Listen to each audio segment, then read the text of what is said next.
বেগম রোকেয়া বিশ্ববিদ্যালয় বাংলাদেশের রংপুর শহরের একটি সরকারি বিশ্ববিদ্যালয়, যা বিশ্ববিদ্যালয় অধ্যাদেশ ২০০৮ দ্বারা স্থাপিত হয়। এটি হলো বিশ্ববিদ্যালয়ের কবি হায়াৎ মাহমুদ ভবন। ২০১১ সালে বাঙালি নারী জাগরণের অগ্রদূত বেগম রোকেয়ার নাম অনুসারে এই বেগম রোকেয়া বিশ্ববিদ্যালয়টির নামকরণ করা হয়। ২০০৮ সালের ২ ফেব্রুয়ারি রংপুরের তৎকালীন তত্ত্বাবধায়ক সরকারের প্রধান উপদেষ্টা ডক্টর ফখরুদ্দীন আহমেদের সভাপতিত্বে উপদেষ্টা পরিষদ এবং এক বৈঠকে রংপুরে একটি স্বতন্ত্র পূর্ণাঙ্গ বিশ্ববিদ্যালয় প্রতিষ্ঠার সিদ্ধান্ত নেওয়া হয়। এটি হলো বেগম রোকেয়া বিশ্ববিদ্যালয়ের প্রশাসনিক ভবন।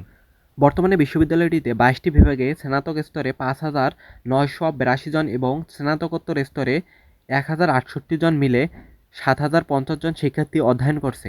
বিশ্ববিদ্যালয়টির নীতিবাক্য হলো জ্ঞানই শক্তি। এটি হলো বেগম রোকেয়া বিশ্ববিদ্যালয়ের ক্যাফেটেরিয়া। এখানে অল্প টাকায় আপনি চাইলে খাবার খেতে পারবেন। এটি বিশ্ববিদ্যালয় মাঠ, যেখানে ফুটবল খেলা হচ্ছিল। এটি হলো বেগম রোকেয়া বিশ্ববিদ্যালয়ের সেন্ট্রাল মসজিদ। এটি হলো বেগম রোকেয়া বিশ্ববিদ্যালয়ের ভিসি মাঠের বিপরীতে আরেকটি মাঠ। বর্তমানে মাঠটি অনেক ফাঁকা। আর আমার পেছনে এটি হলো ভিসি মাঠ। এটি হলো বেগম রোকেয়া বিশ্ববিদ্যালয়ের ১ নম্বর মাঠ।